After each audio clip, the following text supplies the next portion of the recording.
طيب. بسم الله الرحمن الرحيم. السلام عليكم ورحمة الله وبركاته. الحمد لله رب العالمين، والصلاة والسلام على أشرف الأنبياء والمرسلين نبينا محمد وعلى آله وصحبه أجمعين. سبحانك لا علم لنا إلا ما علمتنا إنك أنت العليم الحكيم.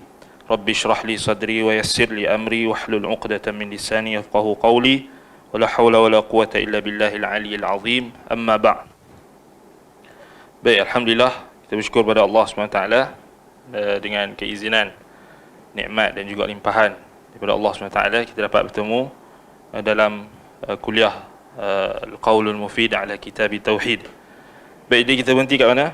Muka surat 127 iaitu masih lagi hadis berkenaan dengan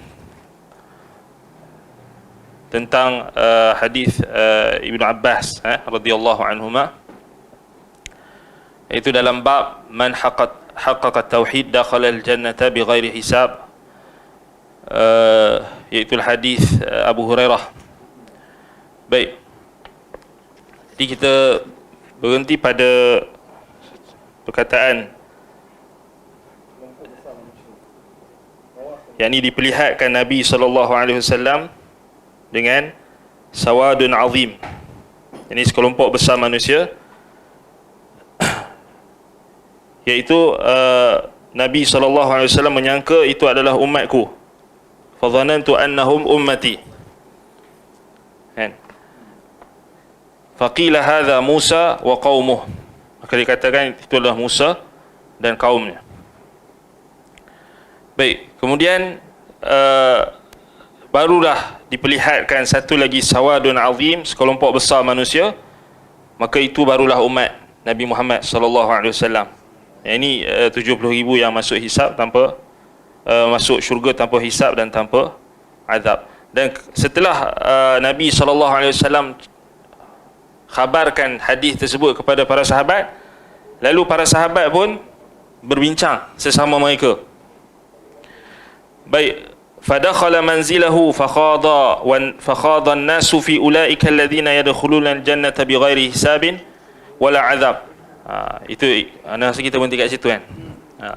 Jadi sahabat pun berbincang, siapakah mereka yang masuk ke dalam syurga tanpa hisab dan tanpa azab, kan? Dan setelah Nabi SAW dah jelaskan kepada mereka, ataupun sebelum Nabi SAW jelaskan kepada mereka tentang sawadun azim, kelompok yang besar tersebut. Faqala ba'duhum fala'allahum alladhina sahibu Rasulullah sallallahu alaihi wasallam. Jadi sebahagian para sahabat menyangka ataupun berpandangan, mereka berbincang, mereka kata boleh jadi mungkin mereka itu orang-orang yang bersahabat dengan Nabi sallallahu alaihi wasallam. So kita kena bezakan kemungkinan yang datang daripada para sahabat Nabi ni, dia bukan kemungkinan yang tak ada asas. Dia beza dengan mazhab mungkin dalam kalangan mutaakhirin, dalam kalangan golongan terkemudian hari inilah. Golongan yang ramainya adalah dahma, juhala, sufaha, yang hanya bercakap tanpa ilmu, bersangka dengan sangkaan yang kosong, sangkaan yang jauh daripada kebenaran. Jadi kita tak boleh samakan sangkaan yang datang dari zon yang datang daripada sahabat dengan zon orang yang datang kemudian. Zunun yang datang kemudian ni tak ada asas langsung. Paling kurang sahabat mereka punya sangkaan tu, kan, fala'allahumul ladzina sahibu Rasulullah sallallahu alaihi wasallam. Kita tengok mereka berkata mengikut sangkaan mereka, betul tak? Mereka kata boleh jadi yang 70,000 yang masuk syurga tanpa hisab, tanpa azab ini, mereka ini sahabat, orang yang bersahabat dengan Rasulullah sallallahu alaihi wasallam. Sebab apa? Sangkaan mereka tu dibina di atas dasar ilmu. Kerana para sahabat Nabi sallallahu alaihi wasallam ada kedudukan, ada kelebihan, ada fadilat di sisi Allah Subhanahu wa taala, dan nusus Al-Quran, teks-teks ayat-ayat Al-Quran dan sunnah Nabi SAW sangat banyak menjelaskan tentang kelebihan para sahabat Rasulullah sallallahu alaihi wasallam, ashabun Nabi sallallahu alaihi wasallam. Jadi tengok, fala'allahumul ladzina sahibu Rasulullah sallallahu alaihi wasallam, tu sangkaan sebahagian sahabat. Nampak? Wa qala ba'duhum fala'allahumul ladzina wulidu fil Islam falam yusyriku billahi syai'a. Subhanallah. Tengok.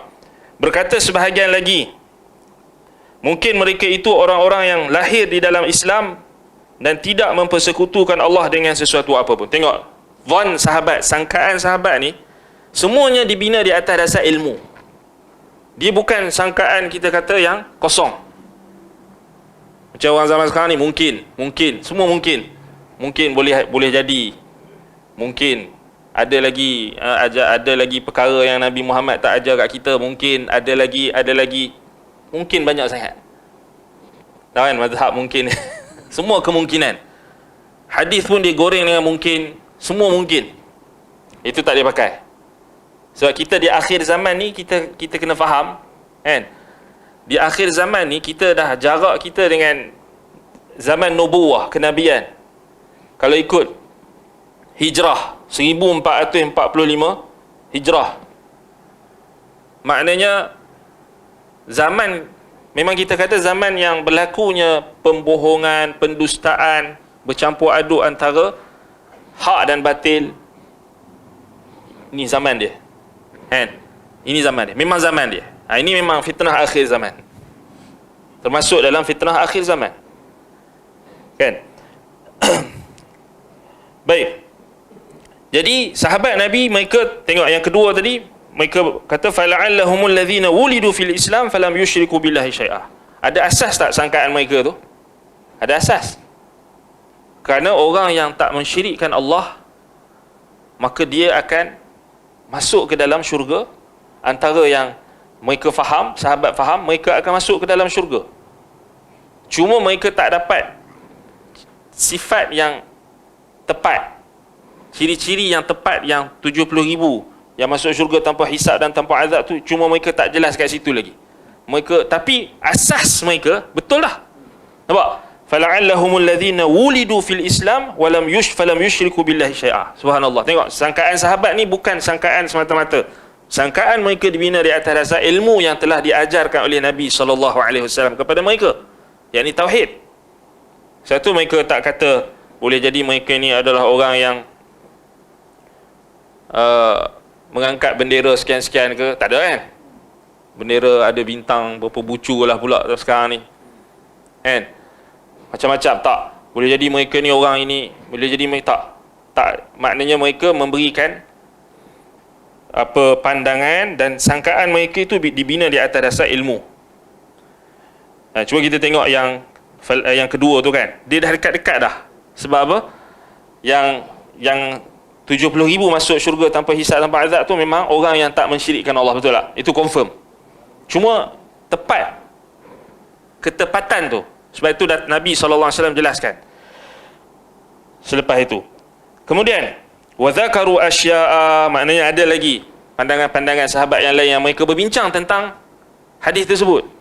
Wadzakaru asya', mereka pun menyebutkan beberapa perkara lagi. Fa kharaja alaihim Rasulullah sallallahu alaihi wasallam fa akhbaru, maka Rasulullah sallallahu alaihi wasallam keluar kepada mereka dan Nabi sallallahu alaihi wasallam mengkhabarkan kepada mereka tentang hal itu. Faqala humul ladzina la yastarqun wa la yaktawun wa la yatatayyarun wa ala rabbihim yatawakkalun. Mereka itu 70,000 yang masuk syurga tanpa hisab, tanpa azab itu, mereka itu adalah orang yang tidak dimintakan untuk diruqyah, tidak meminta untuk diruqyah, tidak minta untuk dijampi. Wala yaktawun, mereka tidak menggunakan kai dalam perubatan, yakni menggunakan besi panas ketika dalam kecederaan dan sebagainya. Wala yatatayyarun, mereka tidak percaya kepada sial. Mereka tidak melakukan tatayyur, maknanya mereka tidak percaya kepada sial, yakni mereka tak percaya bahawasanya sial itu boleh menyebabkan menghalang mereka daripada melakukan sesuatu perkara. Wala yatatayyarun wa ala rabbihim yatawakkalun, dan mereka hanya bertawakal kepada Rabb mereka.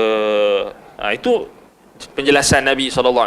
So daripada dua pendapat sahabat, kedua-dua itu ada sandaran, maknanya ada asas. Yang pertama kata sahabat Nabi. Yang kedua kata mereka yang lahir dalam Islam tak mensyirikkan Allah dengan sesuatu.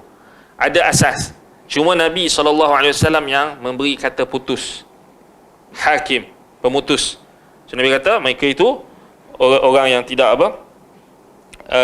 La yastarqun, tidak meminta untuk dijampi, wala yaktawun, tidak menggunakan kai dalam perubatan, wala yatatayyarun, tidak percaya kepada sial, tatayyur, wa ala rabbihim yatawakkalun, dan mereka bertawakal kepada Rabb mereka. Baik, kata Syekh Al-Utsaimin rahimahullahu taala dalam 129 tu, baik, pembicaraan mereka itu dimaksudkan untuk mengetahui kebenaran. Yang ni sahabat, mereka nak tahu tentang kebenaran. Kan? Faqadan nasu fi ulaika. Dia dikata di sini qauluhu faqadan nasu fi ulaika alladhina yakhulu. Hadha al-khawd liwusul ila al-haqiqati nadhariyan wa amaliyan hatta yakunu minhum. So sahabat di sini mereka bincangkan hal tersebut. Pertama kata Syekh, kerana mereka nak tahu tentang hakikat kebenaran dari sudut nazarian, dari sudut teori, dan kemudian amali, praktik, hatta yakunu minhum, sehingga mereka dapat berusaha untuk termasuk dalam kalangan mereka yang disebutkan oleh Rasulullah SAW itu, yang masuk ke dalam syurga tanpa hisab dan tanpa azab. Cuba tengok orang beriman, yang sahabat Nabi, mereka tahu tentang sesuatu perkara yang nazari, teori, untuk dipraktikkan.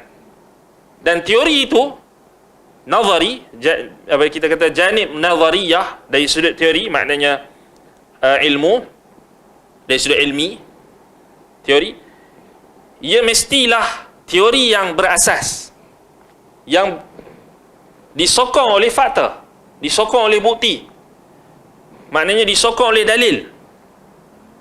Jadi dalil di sini, nazari di sini, teori di sini, dekat mana? Dalam mentafsirkan siapakah yang 70,000 yang masuk syurga tanpa hisab dan tanpa azab. Maknanya perbincangan tentang siapakah mereka itu secara terperinci, sifat-sifat mereka itu dalam konteks perbahasan para sahabat, dia, kalau kita faham dari sudut kita punya zaman sekarang ni, maknanya perbahasan mereka, siapakah mereka itu, masih lagi dalam nazari, teori, sebelum dibuktikan oleh fakta, bukti yang kukuh, hujjah yang qati', yang memutuskan, yakni penjelasan daripada Nabi SAW sendiri, barulah ianya valid. Walaupun sahabat tadi ada pandangan macam-macam, pelbagai, betul lah, ada yang kata mereka ni sahabat Rasulullah, tapi tetap tak valid waktu tu. Subhanallah. So bayangkan, kalau itu sahabat Nabi, kita lagi tak boleh, lagi tak valid. Tah Muhammad mana, tah kita pun tak kenal, tiba-tiba dia kata ada manuskrip Abu Hurairah tentang akhir zaman. Pelik betul.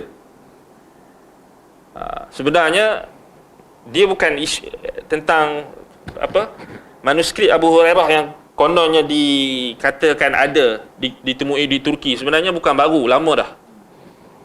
Dah lama dah. Ana tak seingat ana di Madinah lagi dulu orang duk sebar, tapi tak pernah wujud pun. Tak pernah ada pun. Tak pernah ada pun ulama-ulama hadis yang tahqiq ataupun yang sebarkan tentang berita tersebut. Yang ada berlega pada orang-orang yang mamat-mamat kita tak kenal tadi, yang bukan dikenali sebagai ahli ilmu.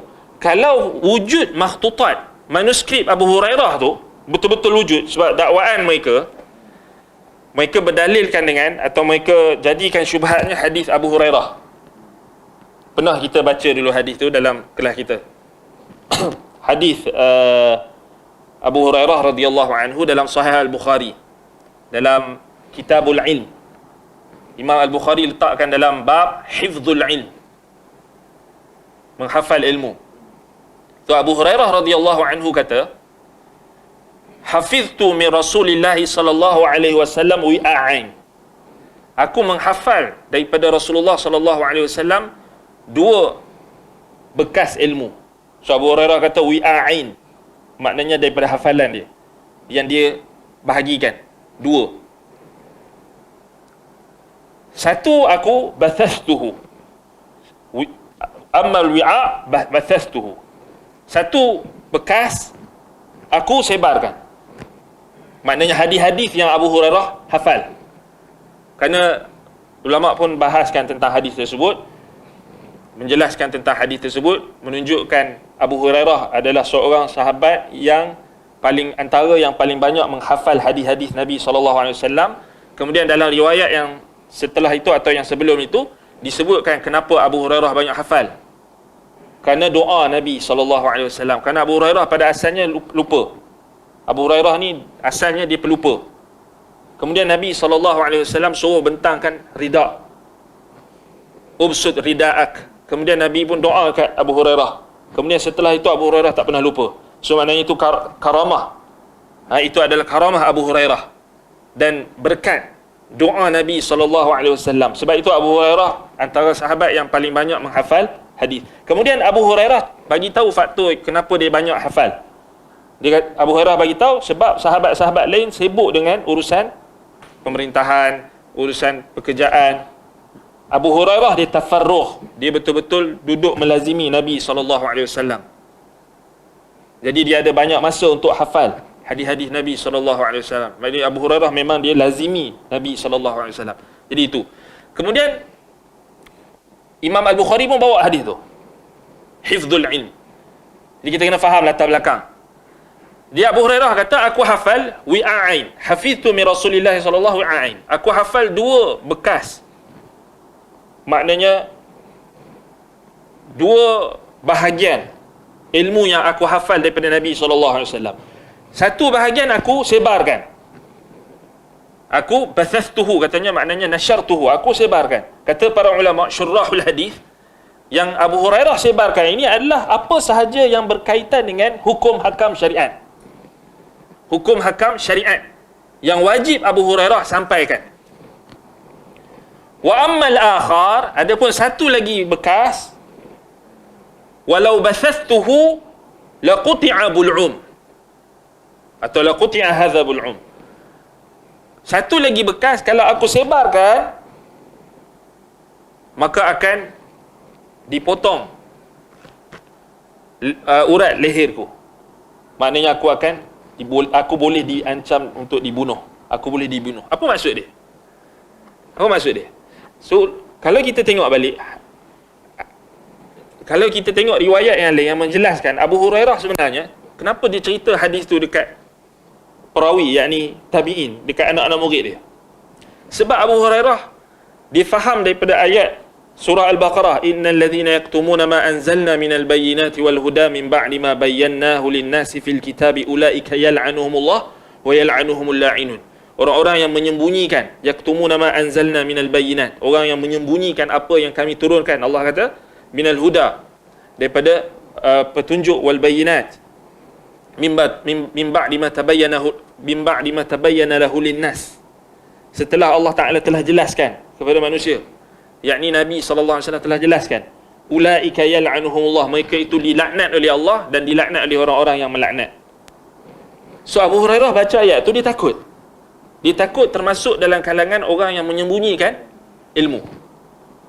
Jadi sebenarnya kalau kita faham hadis tu, Abu Hurairah sampaikan tak lepas tu tentang yang dia kata ada satu lagi bekas yang dia kalau dia sebarkan ketika itu, ketika zaman dia tu, maka dia akan dibunuh.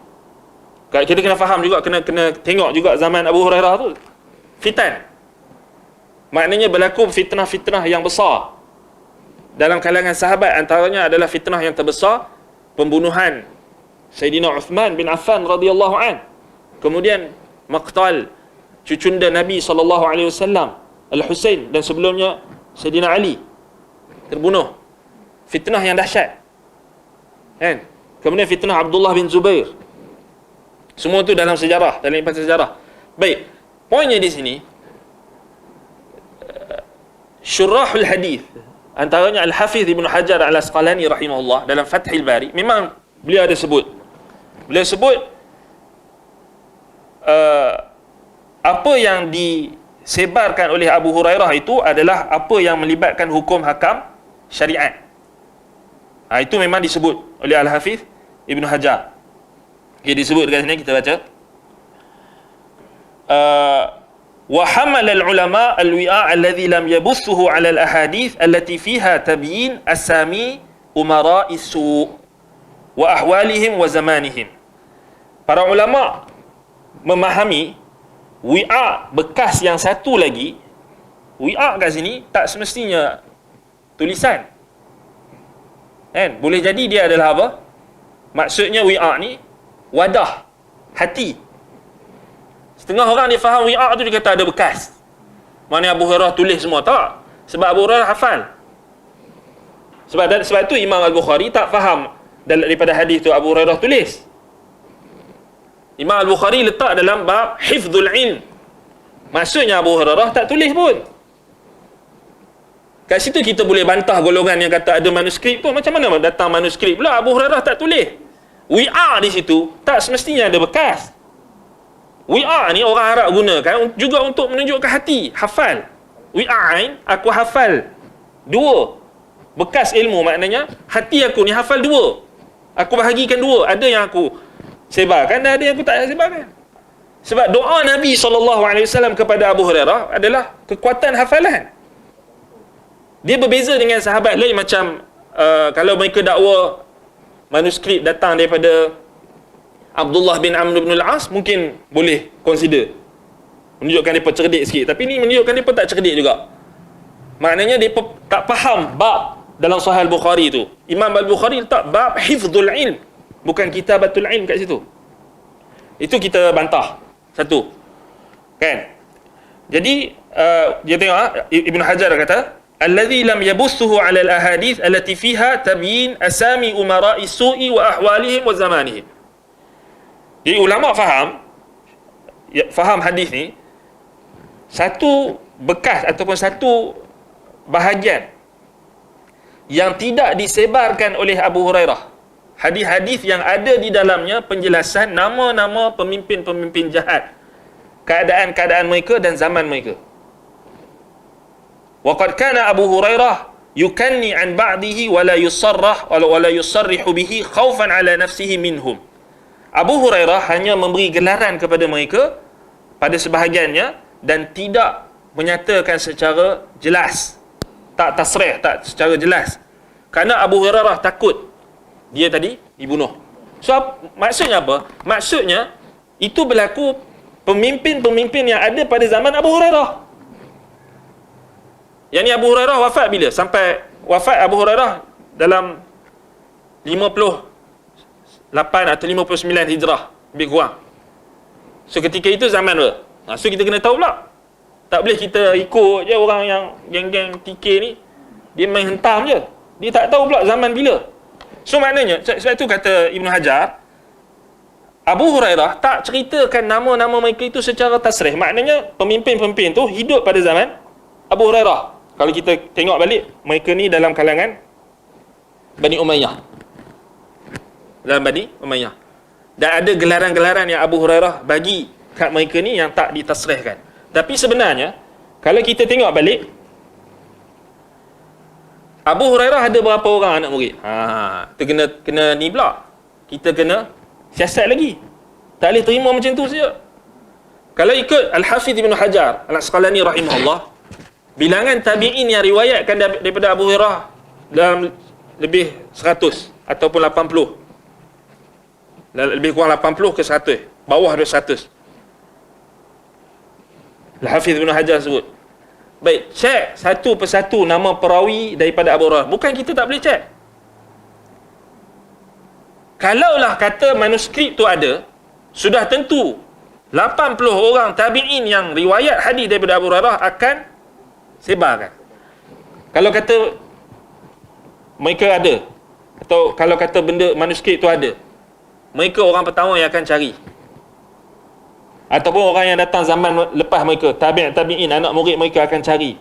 Ataupun zaman imam-imam hadis. Sudah tentulah, kalau Al-Bukhari sanggup untuk bermusafir untuk himpun hadis-hadis Nabi SAW, maknanya 200 tahun setelah kewafatan Rasulullah SAW, tiba-tiba kita 1400 hijrah ni, tiba-tiba kita dakwa kita jumpa. Bohong. Orang utara kata mohong lah, mohong. Betul? Mohong ni. Orang panggil bohong, bohong apa? Bohong kau-kau lah. Bohong piau, bohong apa orang ada. Dia istilah dia. Tipu. Nampak? Jadi, kat situ tak logik dah. Tak logik. Maknanya, kalaulah ada manuskrip Abu Hurairah tu, dah datang dah riwayat daripada tabi'in. Cek lah siapa anak murid Abu Hurairah.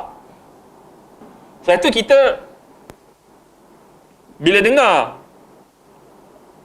syubhat macam ni, kan, kita katakan Allahu Akbar, Wallahul Musta'an. Macam mana orang macam ni dia boleh confident? Dia tak rasa malu, tak ada rasa takutkan Allah, sebarkan sesuatu yang dia tak pasti. Dan orang macam ni memang kazab. Tak boleh kita ambil maklumat, tak ada ambil ilmu daripada mereka macam ni. Ha? Baik. Okey. Kalau kita tengok balik Abu Hurairah, dia sendiri berlindung daripada pemimpin-pemimpin yang disifatkan imaratus sibyan. Yang ni pemimpin yang bersifat kanak-kanak, yang tak matang. A'udzu billahi min ra'sis sittin wa imaratis sibyan. Ra'sis sittin maknanya permulaan 60 hijrah lah. Sebab Abu Hurairah dia tak sempat bertemu, dia minta lindung. So kalau kita cek balik, zaman tu adalah zaman siapa? Zaman maknanya berlakunya fitan pada zaman pemerintahan Bani Umayyah. Kerana khalifah-khalifah ketika itu kebanyakannya dilantik dalam kalangan orang-orang yang maknanya tidak sampai tak matang. Sebab itu berlaku fitan. Contoh macam Yazid bin Muawiyah. Kecil lagi, dia muda lagi waktu tu. Kemudian kalau zaman yang berikutnya tu lagi ramailah, macam contoh Al-Walid Al-Walid bin Yazid bin Abdul Malik bin Marwan. Itu dia punya pengakhiran dia. So zaman Bani Umayyah. So kalau kita tengok itu pun dah betul. Dia dalam tempoh yang Abu Hurairah cakap tadi. Start daripada 60 hijrah selepas Abu Hurairah wafat, sampailah 100 hijrah dalam era tu. Tapi tak bermaksud semua pemimpin Bani Umayyah ketika itu semua jahat-jahat dan semua perangai macam budak-budak, tak. Atau tak matang. Berlaku fitan, tetapi ada juga khulafa Bani Umayyah yang hebat-hebat waktu tu, yang matang, yang kuat. Kat situlah sebenarnya kalau kita tengok balik, dia bukan jadi rahsia dah lepas tu. Sebab ulama dah tengok. Sebab tu dalam kitab-kitab sejarah, buka Al-Bidayah wan Nihayah, Al-Kamil fi Tarikh, semua sebut zaman tu. Cuma ulama tak sepakatlah siapa yang imaratus sibyan ni yang dimaksudkan. Sebab memang Nabi SAW dah bagi tahu dekat Abu Hurairah by personal. Macam Nabi SAW bagi tahu dekat Huzaifah nama orang-orang munafik. Dan Nabi tak perintahkan nama-nama yang spesifik itu disebarkan, sebab dia tak ada manfaat dari sudut amalan dan dari sudut hukum syariat, tak ada. Sebab itu dia orang tak sebar. Dan Abu Hurairah bagi alasan dia kenapa dia tak sebar, sebab dia takut dia akan dibunuh. Betul tak? Sebab zaman tu yang berkuasa adalah pemimpin-pemimpin, maksudnya ada kaitan, maknanya ada kaitan dari sudut kekeluargaan dan sebagainya. Abu Hurairah bimbang. Tapi setelah itu Abu Hurairah bagi gelaran. Abu Hurairah maknanya taklah dia tak cerita terus. Maknanya dia cerita juga dekat sahabat-sahabat, dekat anak-anak murid dia. Cuma anak-anak murid dia taklah nak sebarkan nama tu spesifik. Sebab tu kita tak jumpa. Nampak? Sebab dia macam tidak ada apa-apa natijah hukum. Dia hanya khabar. Kan? Itu kita kena faham. Dia bukan ni ya, kita kena faham orang yang salah faham ni. Depa jadikan Abu Hurairah tahu yang tahun 1400 Hijrah. Itu bohong. Itu karut. Tak betul. Tak betul. Kan? Yang sebahagian ulama lagi sebut, yang depa quote kan, depa kata ni Ibn Hajar sebut. Ada sebenarnya kat sini. Dia kata okey, tengok, yushiru ila khilafati Yazid bin Muawiyah.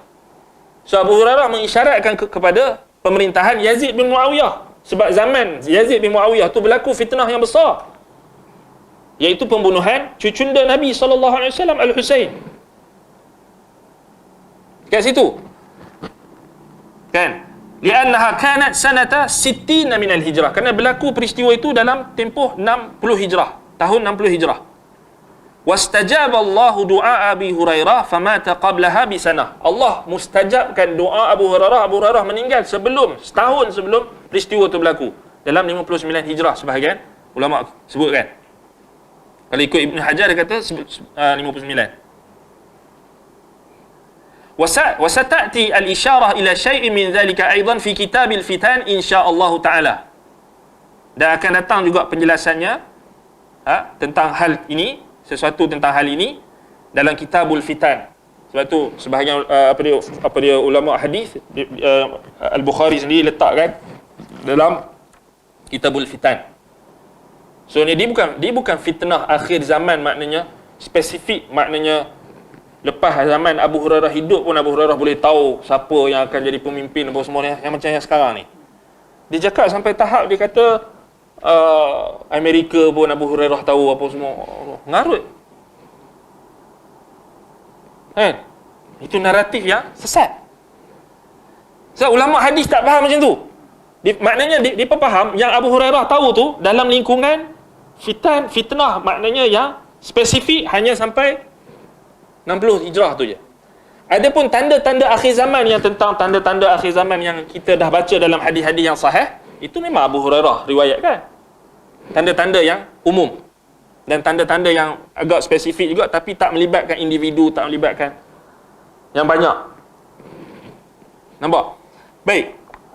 Kena tengok Ibn Hajar kata apa? Qala Ibn al-Munir ja'ala al-batiniyah hadha al-hadith dhari'atan ila tashihi batilihim haitsu taqadu anna li syari'ati zahiran wa batinan wa dhalika al-batinu innama hasiluhu al-inhilal min ad-din. Subhanallah. Yang ni depa tak ambil kat sini. Kat sini sebenarnya hujah kat atas mereka, golongan yang bawa syubhat ni. Golongan batiniyah. Ini golongan yang mereka beriktikad agama ini ada zahir dan batin. So yang zahir hanya diketahui oleh ulama-ulama, fuqaha, muhaddithin, ahlul hadis, ahlus sunnah. Fuqaha, yang ni dikata hak ni ahli zahir. Batin yang diketahui oleh inilah batiniyah. Mereka kata kami ada takwil. Dan mereka berkeyakinan likulli tanzil takwil. Setiap daripada penurunan Quran tu ada takwil. Takwil yang baru. Itu golongan batiniyah. Semua Syiah batiniyah. Itu kena faham. Semua firqah Syiah, semua kelompok Syiah batiniyah. Ada kata Zaidiyah, macam mana Zaidiyah? Zaidiyah yang ada sekarang ini pun kebanyakannya dah terpengaruh dengan Rafidah, batiniyah.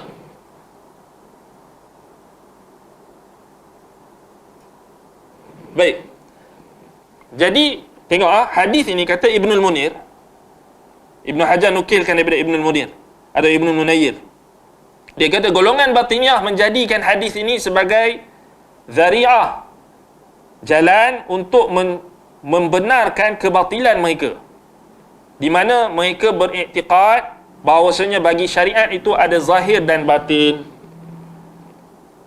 dan apa yang batin itu terhasil daripada inhilal minad din, maknanya kita kena melepaskan diri kita daripada agama yang zahir.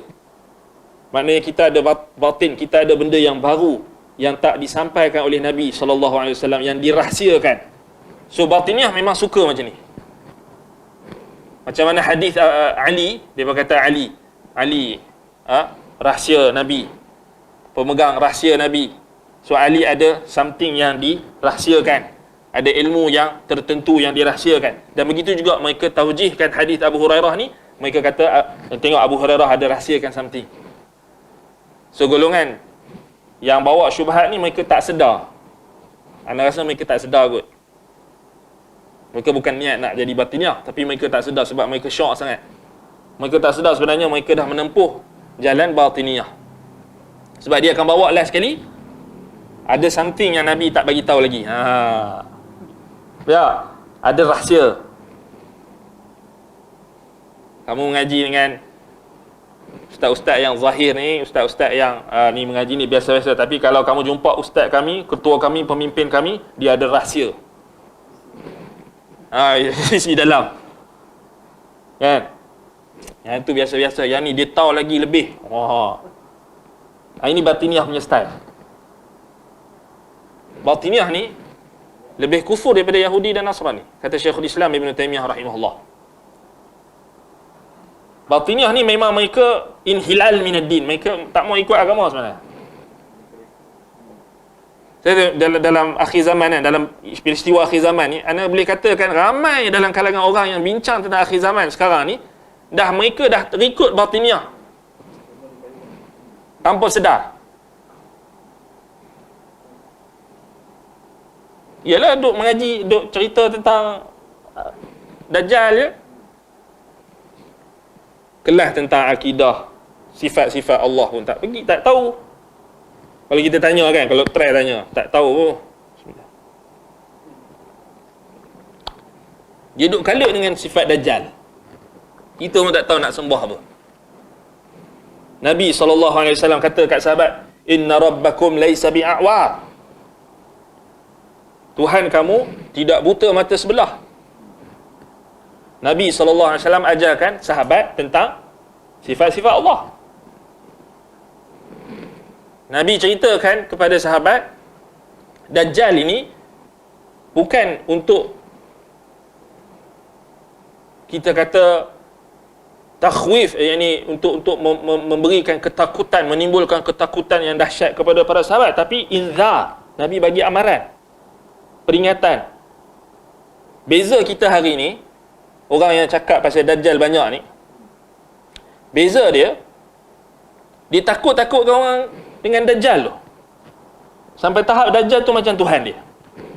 Semua benda Dajjal buat. Tak ada benda, semua benda Dajjal. Sampai cuaca pun dia kata Dajjal salah dia. Dajjal ni, senjata Dajjal lah. Ini paranoid. Ini apa benda kita pun tak tahu. Nak ajak orang kepada apa? Nak ajak orang kepada Allah ke ataupun kepada Dajjal? Allahul Musta'an. Zikir mereka Dajjal, Dajjal, Dajjal.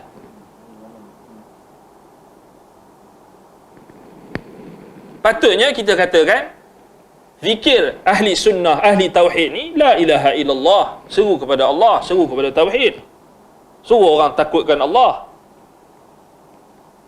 Ya, Dajjal ada waktu yang kita ingatkan, kita beri amaran.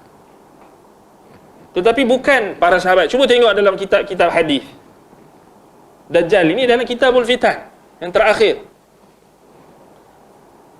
Kemudian tidak ada mana-mana sahabat pun yang sibuk nak mencari Dajjal, kecuali apa yang berlaku pada Ibnu Sayyad itu kerana Nabi SAW sendiri yang melihat, dan Nabi SAW sendiri suruh tengok. Tapi masalahnya kita sekarang ni tak ada. Allahul Musta'an. Ini bahaya. Jadi kalau kita tengok balik, sama juga ulama-ulama yang syarahkan hadis tersebut, Ibnu Battal dalam syarahannya, Al-Asbahani, kemudian Syekh Abdul Aziz Al-Rajhi dalam Minhatul Malikil Jalil, Syarh Sahih Muhammad bin Ismail Al-Bukhari. Tak ada sebut pun. Kata ada manuskrip, ada makhtutat yang masih dicari ke apa. Tak ada, tak ada. Sebab tu kita nampak ini adalah sebenarnya adalah percubaan. Kita tak tahu siapa. Tetapi sebenarnya orang Yahudi dulu lagi mereka memang cana bab-bab ni. Dalam kita kata mendakwa sesuatu yang palsu. Contohnya apa yang berlaku, surat yang kononnya berlaku tak salahnya zaman Umar ke atau zaman Al-Khatib Al-Baghdadi ada sebut tentang surat palsu yang disandarkan kepada Muawiyah ataupun siapa. Itu zaman kurun yang ke-5 Hijrah tu dah ada orang Yahudi yang buat. Dan kalau kita tengok balik isu tentang manuskrip Abu Hurairah ni yang rare-nya, anda check balik tu, satu artikel tu dia punya apa yang sebarkan tu, laman web dia tu FBI ke apa kan. Yang tentang manuskrip Abu Hurairah ni ada satu laman web tu, dia biasa memang apa, dia punya statement tu maknanya daripada mana kita tak tahu. Tapi kalau kita tengok balik memang dinafikan oleh ulama, dan tak ada pun mana-mana ulama ahli tahqiq dalam kalangan muhaddisin ahlul hadis yang mendakwa ada makhtutat tu. Kalau ada dah keluar dah lah tahqiq dah lah. Sebab dia bukan baru isu ni, lama dah. Tapi mereka hanya menipu. Ada dalam makhtutat manuskrip. Ada dalam manuskrip. Tapi mana manuskrip tu? Itu ciri-ciri pembohong. Ada dalam kajian. Kajian mana? Tak ada. Universiti-universiti Islam di seluruh dunia ni, kuliah-kuliah hadis punya berlambak. Laman web yang ada buhus al-ilmiyah, tesis, kajian-kajian ilmiah punya berlambak. Type, cari. Ada tak? Cuba cari, ada. Tak ada.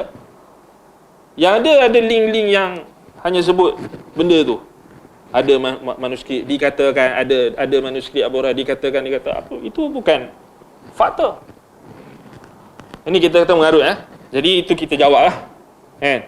Kita jawab tu sebab dia mungkin akan mungkin yang ada tak dapat idea lagi, kita tutup siap-siap. Kan? Mungkin yang baru jumpa, dia kata tak boleh lah, kita kena cari hujah lain lah. Kita dah tutup dah. Itu jawapan ni, maknanya tak wujud pun. Manuskrip tak wujud pun. Tak wujud. Kalau dah wujud, dah ada, sudah tentulah apa? Dah dikeluarkan. Kan? Dah ditahqiq. Kitab-kitab akidah ulama ahli sunnah. Kan? Yang wafat dalam kurun yang pertama hijrah, kedua hijrah, dah ditahqiq, ditemui makhtutat, ditahqiq. Takkanlah figura besar Abu Hurairah, sahabat Nabi radhiyallahu anhu, makhtutat, manuskrip yang dinisbahkan kepada beliau, tiba-tiba ada satu orang je tahu, 2-3 orang je tahu. Toh mana celah mana mai orang tu pun kita tak tahu. Ahli ilmu yang seluruh dunia ni tak tahu pula. Pelik tu. Bayangkan manuskrip kitab yang contoh macam syarah Sahih Al-Bukhari, kemudian kitab-kitab hadis yang masih lagi ditemui sekarang kan ada. Itu disebarkan, maknanya manuskrip itu disebarkan. Maknanya tak ada dah. Sekarang ni kita kata dia orang dah boleh scan, kemudian masuk dalam grup kan, Telegram dan sebagainya, disebarkan. Kemudian ada yang digital kan. Tak, benda tu tak tersembunyi. Tiba-tiba mana kita mencari mana makhtutat Abi Hurairah ni, tak ada apa. Tak ada, kita tak pernah wujud. Cuma kita dengar orang-orang kata. Jadi menunjukkan tak ada apa. Kan? Ada, kalau ada dah ditahqiq, dah diterbitkan, sila boleh kita nak tengok. Ini tak ada, belum ada lagi. Cuma orang cakap orang ada di Turki apa. Dulu yang apa janggut Nabi apa semua tu pun semua Turki juga. Apa lagi? Peluh Nabi, air mata Nabi, darah Nabi, semua. Setakat nak kata makhtutat manuskrip Abu Hurairah, kacang lah bagi pembohong-pembohong, dajjalun, kazzabun. Mereka sebenarnya dajjal, pendusta-pendusta besar. Dajjalun, kazzabun. Dalam muqaddimah Sahih Muslim, Imam Muslim letak hadis tu. Nabi sebut. Yang jelas-jelas ni Al-Quran, hadis. Yang jelas-jelas. Dia tak mau tengok. Dia nak cari yang apa pelik-pelik. Ni anda nampak ada ciri-ciri batiniah. Kita pun tak tahu siapa, tak tahu Syiah apa. Memang Syiah pun kalau macam ni perangai dia, yang jenis predik Mahdi, boleh bagi tahu siapa Mahdi, duk gaduh-gaduh Mahdi ni siapa, ni perangai Syiah sebenarnya. Al-Mahdi muntazar, akidah Syiah. Ahli sunnah kita beriman dengan kewujudan Al-Mahdi, tapi kita tak diperintah untuk menunggu. Tak ada istilah muntazar. Di sisi ahli sunnah tak ada. Jadi kita kata ni memang Syiah ni. Kan? Syiah punya style ni. Kita boleh hidu dah. Allahul musta'an. Syiah berbaju sunnah. Syiah berbaju salafi. Itu banyak. Macam-macam orang boleh dakwa sekarang kan. Allahul musta'an. Baik. Jadi itu berkenaan dengan hadis Abu Hurairah tu. Hafiztu min Rasulillah sallallahu alaihi wasallam wi'ain wa amma al-akhar fabathathu wa amma al-akhar law bahthastuhu laquti'a bul'um. Tu kita dah jelaskan hadis tadi. Tak ada kita kata istilah rahsia ataupun Abu Hurairah tahu siapa pemimpin akhir zaman, yang ini akan berlaku sekian. Tak ada. Kalau dah ada, ulama dah bahas dah. Tidak ada. So ulama ahli sunnah semua berhenti kat situ, kan? Yang ada mungkin Syiah lah. Mereka akan predik ini. Mereka banyak riwayat palsu sebenarnya. Golongan ini, golongan itu, mereka banyak. Tapi kita ahli sunnah tidak diperintahkan sedemikian. Wallahu ta'ala a'lam bis-shawab. Baik. Baik, kemudian kata Syekh Al-Utsaimin rahimahullahu ta'ala, perkataan sebahagian sahabat mungkin mereka itu orang-orang yang bersahabat dengan Nabi SAW. Kemungkinan yang dimaksud persahabatan di sini adalah persahabatan secara mutlak. Kemungkinan lainnya yang dimaksudkan ialah orang-orang yang mendampingi beliau dalam berhijrah.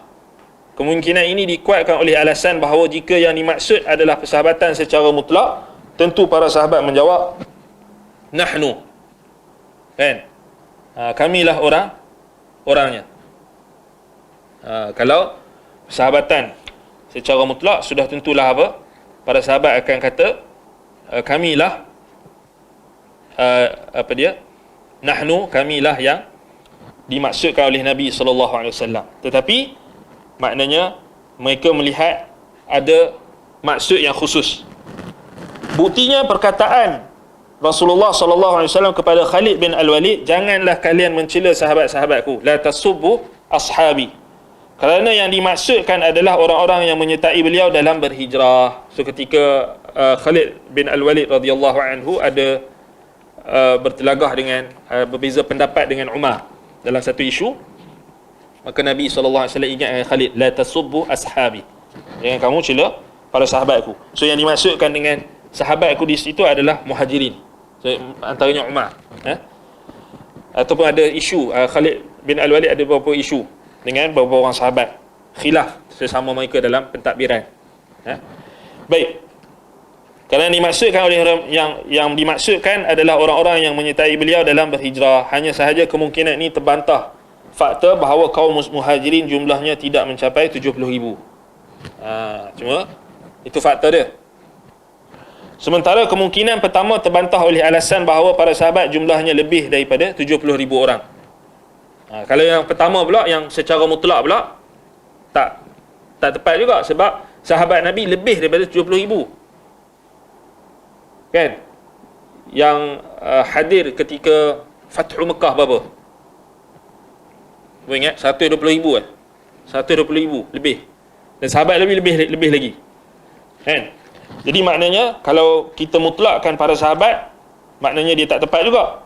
So maknanya 70,000 di sini adalah memang makna yang khusus. Kemungkinan yang dimaksud adalah orang-orang yang bersama Rasulullah sampai peristiwa penaklukan Mekah, kerana setelah peristiwa tersebut manusia masuk ke dalam agama Allah secara berbondong-bondong.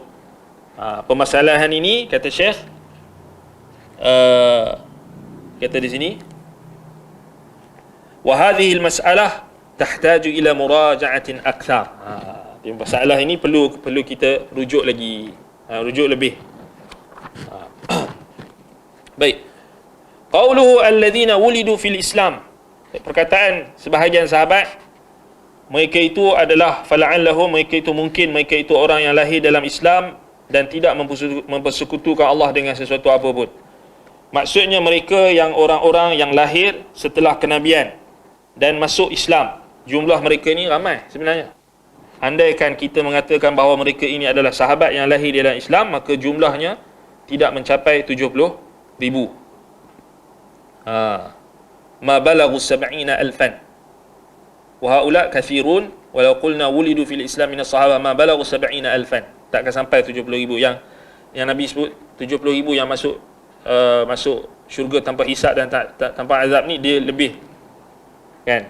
Jadi mereka yang masuk Islam selepas kenabian dan mereka tak mensyirikkan Allah tu mungkin tak sampai 70,000. Fa kharaja, kat situ kita kena carilah, kalkulate lah. Kena cari exactly berapa bilangan sahabat Nabi untuk kita tambahkan maklumat. Tapi sebenarnya jawapan dia ada pada hadis tu lah. So Nabi dah jelaskan siapa mereka. Kan? Baik. Perkataan Ibnu Abbas radhiyallahu anhu, fa kharaja alaihim Rasulullah sallallahu alaihi wasallam fa akhbaru, maka Nabi sallallahu alaihi wasallam keluar menemui mereka lalu mereka mengkhabarkan kepada baginda. Maksudnya mereka memberitahukan kepada Nabi sallallahu alaihi wasallam tentang pembicaraan mereka. Maknanya sahabat ni tak pandai-pandai. Mereka merujuk kepada Nabi sallallahu alaihi wasallam. Bismillah. Untuk dapatkan kepastian. Kan? Zaman sekarang ni tak ada dah. Dia ikut teradap je, ikut suka je. Rasa kita ada saja what is in your mind, terus tulis je. Dia tak ada tersabut, tak ada tabayun, tak ada apa dah. Tak ada kata nak tanya dulu. Ni bahaya. Di zaman sekarang ni, zaman kita kata fitnah. Orang sebar apa sahaja yang dia baca. Ni banyak.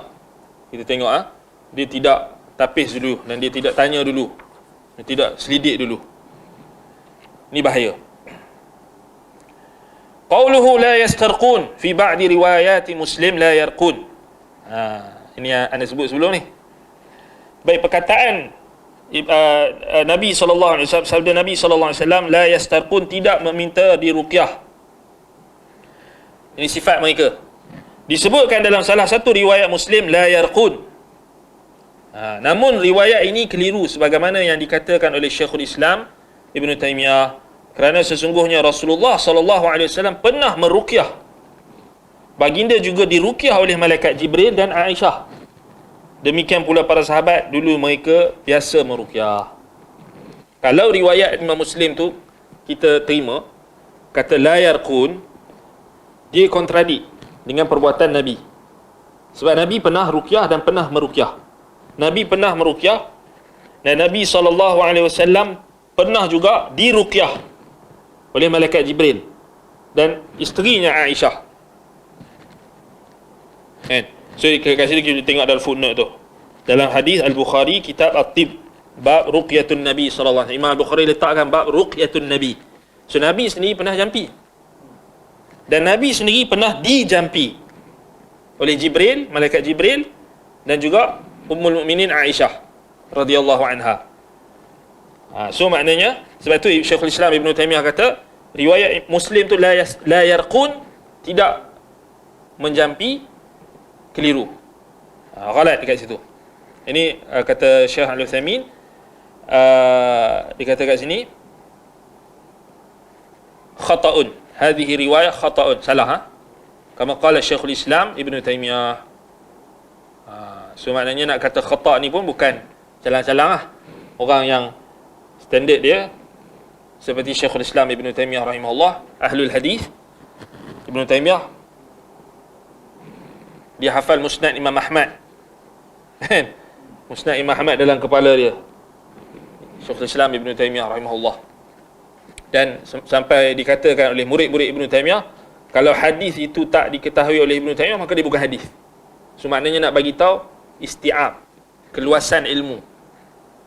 Syekhul Islam Ibn Taymiyah rahimahullah itu diakui oleh orang yang sezaman dengan Ibn Taymiyah, kawan dia ataupun lawan dia. Semua akui akan keilmuan Syekhul Islam Ibn Taymiyah rahimahullah dalam semua bidang, termasuk hadis. Sebab tu kritikan dia terhadap hadis ada wajah lah.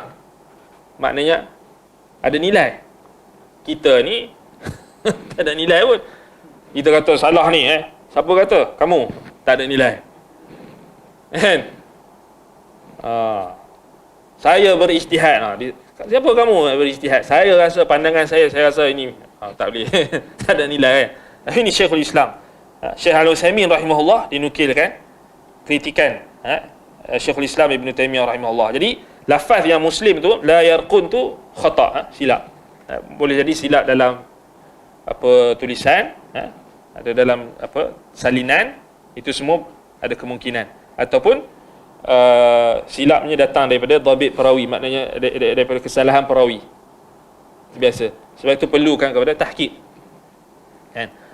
So yang riwayat yang paling sahih la yastarqun. Yang tu yang asah. So itu dia dinilai base pada riwayat-riwayat tu, yang mana yang paling sahih. Kan? So kat situ dia boleh tarjih. So Ibn Taymiyah pun bukan dia tidur lepas tu dia mimpi dapat. Tak. Maknanya dia kaji. Selak tirai ke bukan? Maknanya dia memang alim. Menguasai disiplin ilmu hadis. Baik. Wastaf'ala bimakna talabul fi'li. So kat situ tak betul lah, la yarqun tu tak betul. Maknanya la yastarqun yang betul. Mereka tidak diminta untuk diruqyah. Kerana Nabi SAW meruqyah. Maknanya jampi itu harus, kan? Kita dah bincangkan sebelum ni yang tak dibolehkan meminta-minta jampi, maknanya memperbanyakkan istighfar. Itu yang ditaujihkan oleh sebahagian ulama. Kerana dia boleh mengurangkan tawakal. Sama macam kita minta orang, kita minta duit orang. Hari ni ramai orang tak dia terlepas pandang. Tambih dalam masalah kita kata dalam masalah kita kata terlampau bermudah-mudah. Maknanya tasawul ni. Kadang-kadang kita gerun tengok zaman sekarang ni macam-macam teknik buat video menangis-nangis apa semua kan. Ada muzik lah apa semua, muzik-muzik untuk. Tapi orang kita ni dia cepat. Dia tak kira kan, dia bagi je kan. Itu bagus, tak ada masalah kan. Kita kata itu orang nak bagi, nak cakap apa kan. Tapi masalahnya kita kena hati-hatilah. Kerana skamer ramai ni kan.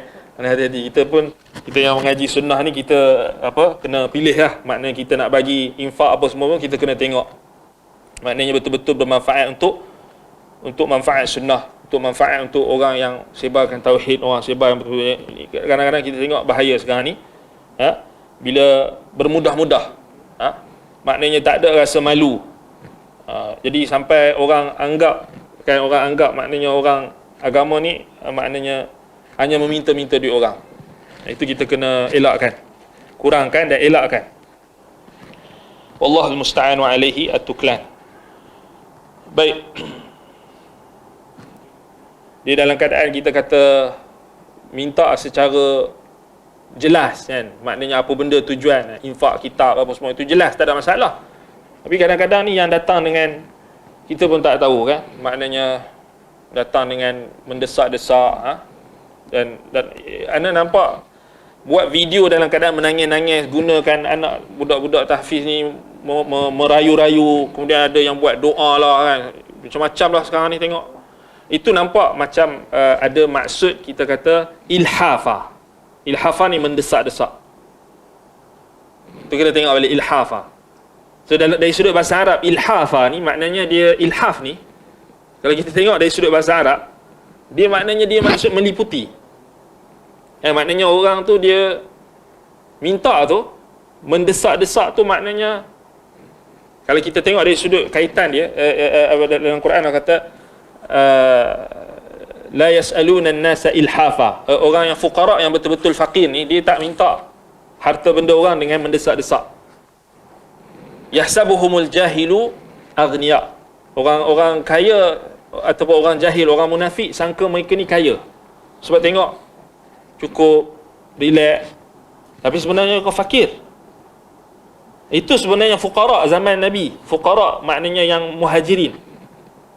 Sebab apa? Ta'affuf, kerana mereka menahan diri daripada meminta-minta. Tapi sekarang ni kita susah nak cari tu. Nak cari orang yang tahan diri minta-minta tu susah. Keliling kita orang minta-minta. Buka Facebook, buka apa ke, semua minta-minta. Iklannya ini, iklannya YouTube ni keluar iklan minta-minta semua. Dia jadi ilhaf, dia jadi maknanya meliputi kita. Itu ada. Paling banyak kan. Siap ada ads lagi apa semua. Kita pun pelik juga macam mana dia boleh tahan. Allah, kadang-kadang benda-benda tu yalah kita kata bahaya juga lah. Dah banyak kes sebenarnya. Dah banyak kes, bukan satu dua kes kan. So kita kena hati-hati. Jauhkan daripada apa benda-benda yang boleh bawa tuhmahan lah. Dan perkara-perkara sedemikian. Baik, jadi sama juga dia sama macam ruqyah ni, minta ruqyah ni sama macam kita minta duit orang. So dalam hadis Nabi SAW, kita minta duit orang ni dilarang untuk kita minta-minta. Maknanya takassuran, untuk tujuan membanyakkan. Maknanya, dan itu menunjukkan kurangnya tawakal. Kan? Maknanya tak ada tawakal lah. Kan? Dan tak ada maknanya, kerana dalam Islam tawakal ni maknanya tawakal termasuklah usaha. Usaha tu termasuk tawakal.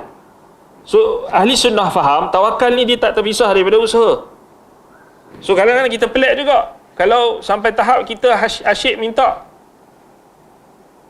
meminta-minta, maknanya dengan kita kata ilhaf, mendesak-desak.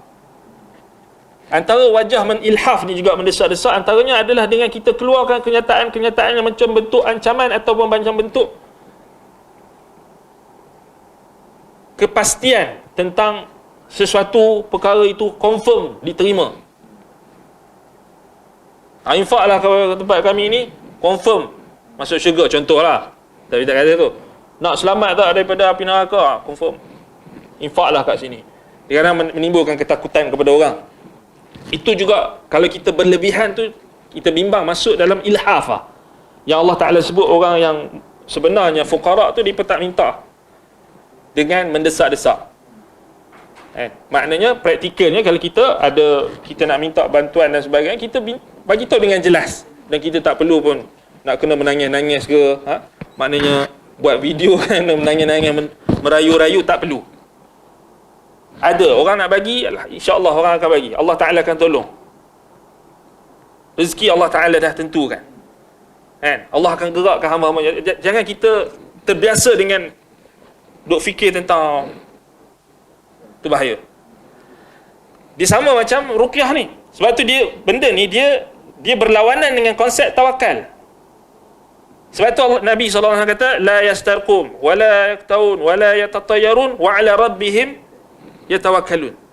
Sebab asalnya ruqyah tu boleh tak? Harus. Apa lagi? Kai pun sebenarnya harus. Maknanya mengubat dengan besi panas tu sebenarnya harus. Asalnya harus. Sebab tu dibahaskan oleh ulama apa hukum dia. Ada yang kata makruh tanzih, ada yang kata makruh tahrim.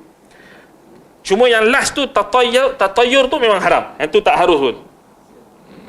Itu memang haram. So kalau kita tengok base pada hadis ni, Nabi susun kan. Yang paling ringan, yang berat sikit, kemudian yang paling berat yang boleh menafikan terus tawakal. So semuanya ada kaitan dengan tawakal ni.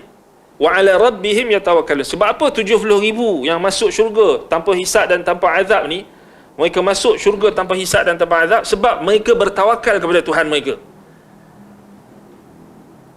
Tapi kat mana kita tak jumpa pun tadi yang minta duit orang tadi. Macam mana kita boleh kaitkan? Tak. Dia boleh kita samakan dari sudut, kita tak masukkan dalam hadis ni, tapi kita nak bagi faham tentang macam kenapa minta ruqyah tu terlampau banyak, minta orang tolong jampi, boleh menafikan tawakal. Itu point dia. Dia sama macam kita minta duit orang. Bukan hak kita. Bergantung dengan manusia. So kita tak ada usaha kita sendiri. Dan kita akan last sekali kita akan bergantung dengan manusia. Uskun. Dia orang boleh hidup. Kita kata wallah musta'an. Kan? Dia orang hidup dengan mewah. Kan? Kenapa? Kerana orang masuk. Wallah musta'an. Yang buat perumahan apa semua kan, perubatan, tangkal lagi jual apa semua, Allah musta'an. Itu realiti masyarakat kita. Sebab itu kita kena selamatkan. Kan? Duit-duit orang ni maknanya kan, pergi kepada benda-benda macam tu memang rugi lah. Memang merugikan. Allah musta'an. Sebab tu kita kena giatkan, maknanya galakkan orang. Macam contoh kita buat infak kitab kan, kitab akidah, infak buku-buku yang bermanfaat, buku-buku ilmiah. Itu sebenarnya yang kita kata nak mengubah masyarakat itu dengan ilmu, bukan dengan kita sebarkan benda-benda yang karut-marut tu. Wallahu musta'an. Baik. Jadi tengok di sini, wazan istaf'ala artinya meminta sesuatu perbuatan, seperti istaghfara artinya memohon keampunan, istajara artinya meminta perlindungan, dan dalam hadis ni disebutkan istarqa artinya meminta ruqyah. Maksudnya mereka tidak meminta seseorang untuk membacakan ruqyah kepada mereka kerana beberapa alasan. Pertama, kerana kuatnya mereka dalam bersandar kepada Allah. Kedua, kerana kemuliaan jiwa mereka untuk merendah kepada selain Allah. Ketiga, kerana meminta ruqyah pada orang lain mengandungi makna bergantung kepada selain Allah. Itu yang kita samakan macam minta duit orang tu. Kita tubuh kuat lagi, sihat lagi, muda lagi. Jadi kadang-kadang kita pelik juga. Kita bermudah-mudah. Itu yang kita tengok banyak berlaku, scam. Sampai ada seorang sahabat ni cakap, kalau nak scam kat negara kita ni, scam guna agama yang paling mudah sekali. Kita scam paling senang sekali. Memang betul. Takutlah kita tengok gerun. Dan orang yang kita kata yang nak ingatkan ni pun tak ramai pula.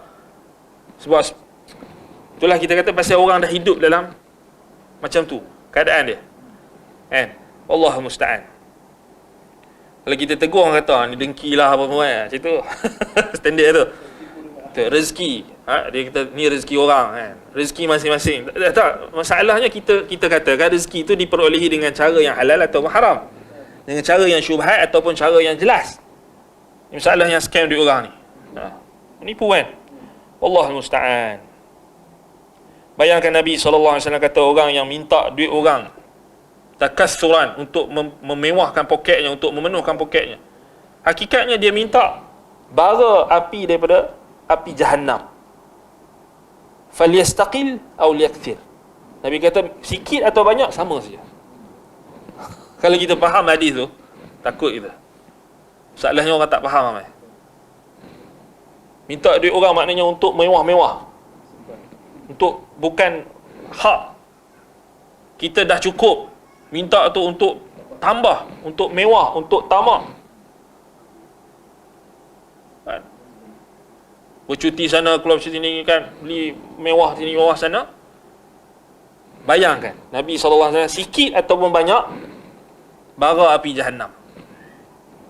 Tapi orang hari ni tak, dakwah, atas alasan dakwah Islam, mudah-mudah. Allah musta'an, bahaya. Ini apa, tambah-tambah lagi dengan isu Palestin ni.